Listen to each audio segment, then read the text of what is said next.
And I think we're live. Hey guys, good evening. I know the other night I talked to you a little bit about king pigeon and then also about reclining pigeon. And so I just wanted to show you those two poses and also show you some modifications for those.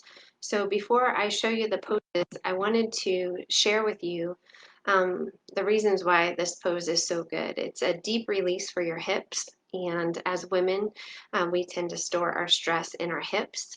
And especially because we've been doing this walking challenge, we're for sure probably adding more stress to our hips. And so this is a great release for that.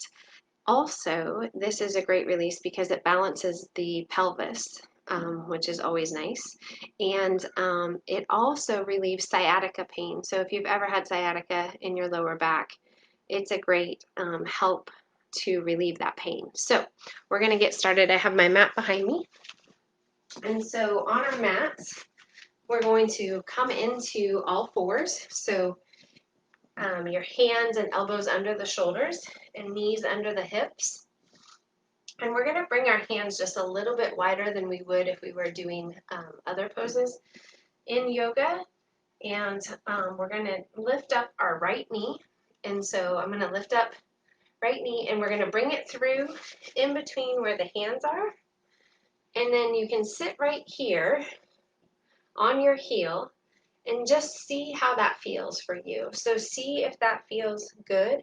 And this may be your pigeon pose. So you may stay right here, or if you want a little bit more of a release, you can start to wiggle that foot up to where the other hand is and bring it across.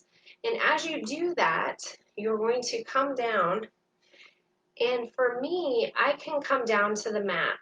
And so I've been doing this for a little while though. For some of you, your hip on your right side where you're coming up, it could be pulling up. And if that's happening, take a block if you have one and just set it under that hip so that there's no pain.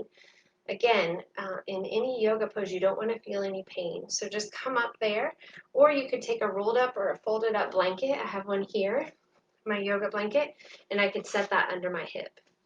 Now, both of those, you can just stay right there and just release that hip and just feel that stretch right there.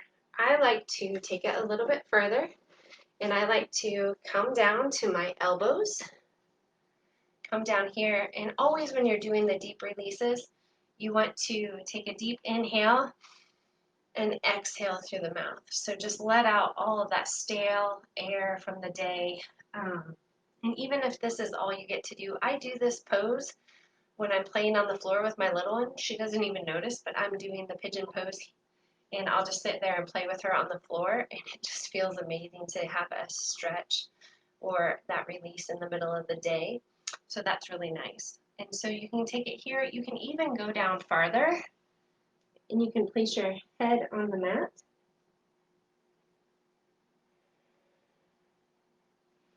Which I love to do as well. Or you can come back up and you can stay right here, right in this position here. Another variation of this is mermaid pose. You can reach around and you can grab your toe. And we don't have to get all fancy, but we can do this in class. And just reach for your foot there. And you can do all different variations. But we'll leave it right at that. So we're going to lift up. We're going to tuck our toes in the back, tuck our toes on the mat as if we were going into downward facing dog. Take that leg back up. And then come back down to all fours again. Now we're going to do that left side. So we're going to bring that left knee forward, replace the hand, and again, sit on your heel right here, and that may feel perfectly great for you. And so if that feels good, you stay right here and feel that hip release. There's no need to go any farther than what your body will allow. Everyone's bodies are different, so that's okay. For me, I like to wiggle that toe. Wiggle it up here. I don't really do it ever while I'm talking, but wiggle that up here and then bring my hip down. And I can feel here, this hip is always just a little bit tighter. And so if I needed to, I could put a block underneath my hip or a blanket. And so then I can come down to my knees as we talked about. Just release that breath, release all the stress from the day.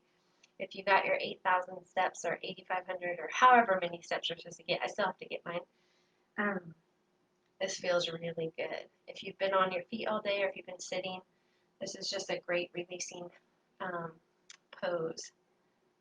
So stay there for a few minutes, and you can even walk your hands out farther in front of you. Go down and look forever. So that is Pigeon. And I'm glad you're here. Hey, Sheridan. And so that is Pigeon. And now I'm going to show you Reclining Pigeon. So for those of you who say, Christy, my hips can't do that, that's okay. You don't have to do this. There's always a modification. So if you're ever in a yoga class, they should offer that. So a really great yoga teacher will offer that. So don't ever feel like, oh my gosh, I have to do this. Always do to your capacity and don't go any further. So yoga should never hurt. So we're going to come back out, and I'm going to lift that leg up, and I'm back on all fours. So for this one, this could be a little bit difficult to talk through, but I'm going to try to talk you through it and show you at the same time. So I'm going to show you, and then I'll talk you through it. So you're going to roll over onto your back on your mat with your knees up. So your knees are up, and you're going to bring your knees into your chest, and then you're going to cross. I'm crossing my left leg over on top of my knee here. And then I'm going to take my hands, I'm going to interlace them behind my, you can either put it on your glutes or you can put it right behind your knee.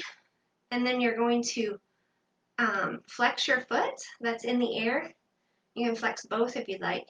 And you're going to pull this knee closer to you. And so you should be able to feel the stretch on the outside of your hip. And this does the exact same job as regular pigeon. So this is reclining pigeon. Oh, it feels so good. Deep breath in.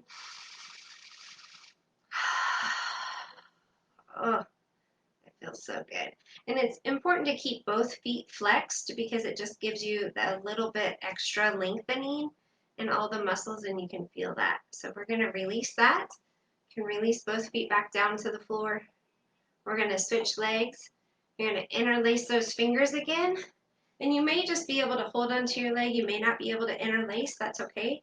But you're going to bring your leg back as far as you can until it's comfortable for you, making sure to flex those feet. And then release. Oh, it feels so good. I'm done after this. Who's with me? Done for the night. But this feels good. So this is called reclining pigeon. So I'll just go over it one more time from the side. You're going to lay down. My yoga studio is small. You're going to put your knees up, cross one leg over, interlace those fingers, and come back. And you can do this as many times as you'd like on each side, or you can hold it as long as you'd like. Same with pigeon. Just like the meme said, you could fall asleep in this pose. And then a good counterbalance to this, or counter posture, is to take your knees side to side, rock your knees side to side, and then you could always do a twist here where you twist opposite and hold it and release, and twist the other way and release. And then you could just end it with legs up the wall. I know I'm not next to a wall, but legs up the wall. And I always like to do legs up the wall like this. So I'm giving you some bonus ones here. So I put my block or a bolster or blanket underneath my sacrum there. And then this is called a restorative position because you're not straining at all. And it's just nice. So if you have a blanket or a block, you can put underneath your low back. It just feels amazing. So hopefully you guys can hear me well. And that showed you a couple of positions. I'm excited. Hopefully I'll be able to get on here and start teaching classes soon. But if you guys have any questions, leave them in the comments. This is just a short way to show you pigeon. Remember, the benefits to pigeon are that it releases the hips, it balances the pelvis, and it can also help if you have any issues with sciatica. And it's just a nice, relaxing, deep release for your body. So if you've been working out or if you've been walking, it's a great yoga pose to end the evening with or use throughout your day. So thank you guys so much, and we'll talk to you soon. Bye.